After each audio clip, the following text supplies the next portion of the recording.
Red Bull akhirnya mengeluarkan senjata andalan mereka dalam usaha mempertahankan gelar Max Verstappen dan konstruktor di musim 2023. Sasis asli dari mobil RB19 yang selama ini mereka rahasiakan dengan sangat baik, akhirnya menampakkan batang hidungnya dalam sesi tes pramusim Bahrain hari pertama kemarin. Ketika dikeluarkan dari garasi, mobil ini sontak saja menjadi perhatian para fotografer yang ingin mengabadikan mahakarya dari Adrian Newey tersebut. Jujur saja, ketika RB19 keluar kandang, aura-aura yang menunjukkan betapa superiornya Red Bull dalam hal pengembangan mobil sangat terasa dan sangat intimidatif terhadap tim-tim lain di grid. Secara overall, tampilan bodi konsepnya tidak ada yang berubah jika kita bandingkan dengan RB18 musim lalu.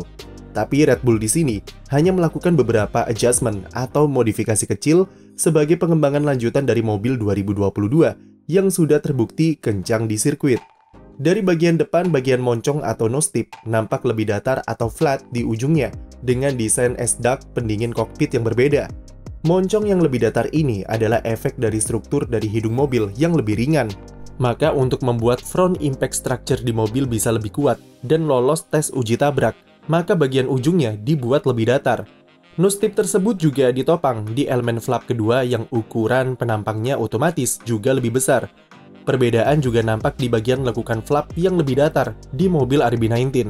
Tidak terlalu signifikan dari desain musim lalu, tapi lekukan beban flap yang lebih datar ini diyakini untuk memaksimalkan aliran udara yang dialirkan ke arah sidepod.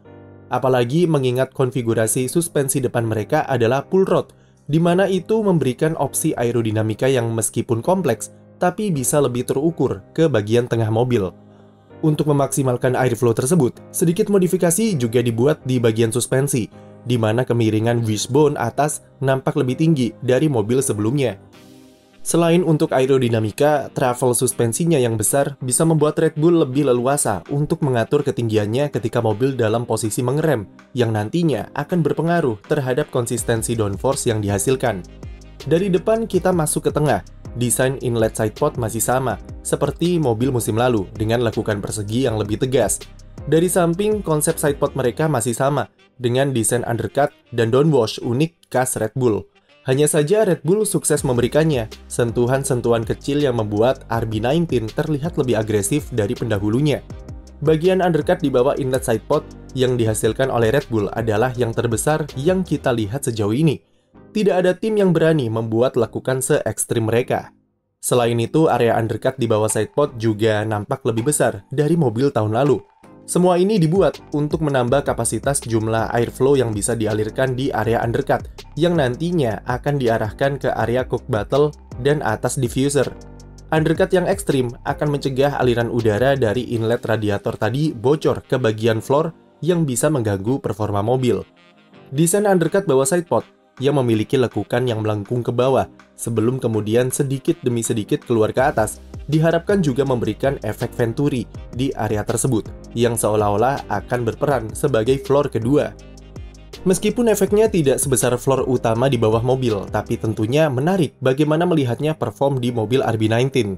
Selain itu, lekukan downwash yang mengarah ke belakang juga dibuat sedikit lebih agresif oleh Red Bull untuk memaksimalkan dan meningkatkan efisiensi aliran udara yang mengarah ke cook battle. Modifikasi juga dilakukan di bagian pinggir floor, di mana Red Bull merombaknya untuk menyesuaikan regulasi tinggi floor yang bertambah 15 mm. Di sana terdapat elemen vortex generator yang akan membuat aliran angin dari bawah terowongan yang kemudian akan diarahkan ke atas floor. Di belakangnya ada semacam elemen winglet kecil yang berperan sebagai slot gap antara area pinggir floor utama dengan permukaan bawahnya. Ini diyakini berfungsi untuk mengurangi sensitivitas floor ketika ia menyentuh terlalu dekat dengan aspal, dengan mengizinkan aliran angin melewati slot gap tersebut. Selebihnya, mobil RB19 masih membawa desain dari mobil musim lalu. Ada beberapa alasan kenapa Red Bull memutuskan hanya memberikan modifikasi-modifikasi kecil saja di mobil barunya. Pertama, RB18 sudah terbukti terlalu overpower di sirkuit dengan dominasinya bersama Max Verstappen. Bahkan kalaupun RB18 yang dipakai di Abu Dhabi kembali dikemudikan Verstappen di awal musim 2023, kami percaya jika mobilnya masih bisa kompetitif atau bahkan menang balapan. Oleh karena itu, ketimbang merombak desainnya yang sudah punya baseline yang superior, Lebih baik melakukan modifikasi yang bersifat minor, tapi bisa membuat performanya secara keseluruhan lebih bagus. Apalagi, desain sidepod mereka sudah menjadi primadona dan banyak tim yang mengadopsinya di mobil mereka. Jadi, Red Bull mau tidak mau harus memberikan sedikit pembeda untuk membuat standar yang lebih tinggi sebagai inovator desain tersebut. Plus, mobil Red Bull sudah tidak obesitas seperti musim lalu dan mereka sudah bisa menurunkan berat mobilnya sampai mendekati batas minimum regulasi. Lalu kedua, tentu kita ingat kalau Red Bull juga mendapat hukuman berupa pengurangan waktu tes aerodinamika sebesar 10% karena melanggar budget cap. Jadi lebih baik menyimpan update besar untuk kemudian hari dan mempersiapkannya dengan matang karena jatah tes aeronya yang sedikit. Untuk saat ini, langkah Red Bull yang memilih melakukan sentuhan-sentuhan kecil di RB19 sebagai evolusi dari mobil pendahulunya sudah cukup tepat. Terbukti dari Max Verstappen kemarin yang tampil sangat solid, tanpa kendala atau keluhan apapun tentang bagaimana performa mobilnya di track. Verstappen sukses mencatat waktu tercepat dan meraih total lap terbanyak dengan kumpulkan 157 lap. Meski masih pramusim, tapi hukuman pengurangan tes aero tersebut sepertinya tidak akan berdampak terhadap performa Red Bull musim ini. Mereka masih sangat kuat, sangat solid, dan sangat intimidatif bagi rival-rivalnya.